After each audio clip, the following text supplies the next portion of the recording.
পূর্ব রতনপুর মাঠপাড়া থেকে ৩০৫টি চোরাই মোবাইল বাজেয়াপ্ত, উদ্ধার ৩৯টি আইফোন, 3টি ল্যাপটপ, গ্রেপ্তার মালদার যুবক, ব্যাপক চাঞ্চল্য। শামশেরগঞ্জ থানার পুলিশের তৎপরতায় চোরাই মোবাইল চক্র বড়সড় সাফল্য।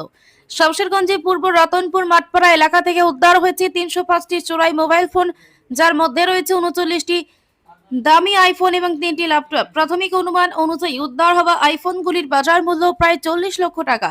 ঘটনায় গ্রেপ্তার হয়েছে মালদার যুবক এবাদুল শেখ নামে এক যুবক। গোপন সূত্রে খবর পেয়ে শুক্রবার গভীর রাতে শামশেরগঞ্জের পূর্ব রতনপুর মাঠপাড়া এলাকায় একটি বাড়িতে হানা দেয় শামশেরগঞ্জ থানার পুলিশ। সেখানে অভিযান চালিয়ে এবাদুলকে গ্রেপ্তার করে। ধৃতের বাড়ি মালদা জেলা হলেও মালিক সহ এবাদুলের রতনপুরে ভাড়া বাড়িতে থাকতো। পুলিশের অভিযানে বিপুল পরিমাণ মোবাইল ও ল্যাপটপ উদ্ধার করা হয়। শনিবার সকালে শামশেরগঞ্জ থানা প্রাঙ্গণে সাংবাদিক সম্মেলন করেন ফারাক্কার এসডিপিও শেখ শামসুদ্দিন। তিনি ঘটনার বিস্তারিত তথ্য তুলে ধরেন। উদ্ধার হওয়া মোবাইল ফোনগুলো বাংলাদেশে পাচারের উদ্দেশ্যে মজুত রাখা হয়েছিল বলে পুলিশ সূত্রে খবর।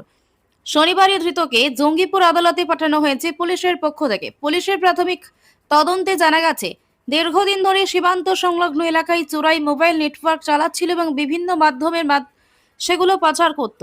এই চক্রের সঙ্গে আরও কয়েকজন যুক্ত থাকতে পারে বলে মনে করছে পুলিশ। তদন্তে তাদের পরিচয় উদ্ঘাটনের চেষ্টা চলছে।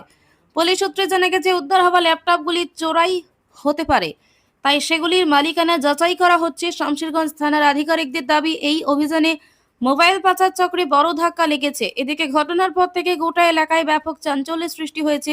স্থানীয় বাসিন্দারা পুলিশের এই সাফল্যের প্রশংসা করেছেন। রাতটা নাগাদ শামশেরগঞ্জ থানার কাছে একটা ইনফরমেশন আছে।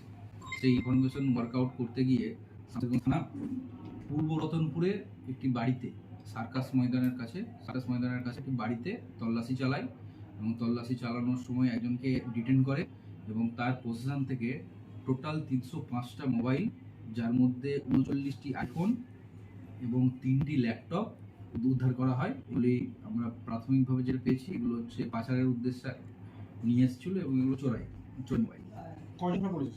ধরা পড়েছে একজন, তার নাম হচ্ছে এবাদুল শেখ, বাড়ি পারদেওনাপুর, বৈষ্ণবনগর থানা। এবং এই যে ফোন এবং ল্যাপটপ পাওয়া গেছে, এর আনুমানিক মূল্য আমরা প্রাইমারিলি যেটা পাচ্ছি প্রায় 75 থেকে 80 লক্ষ টাকা। এর পেছনে কি আর কেউ জড়িত আছে এরকম কিছু পেয়েছেন? না, এখনো আমরা সেটা ইনভেস্টিগেশন করব। আজকে এনাকে আমরা যাকে ধরেছি তাকে 7 দিনের পিসিপিআর সহ কোর্টে ফরওয়ার্ড করছি।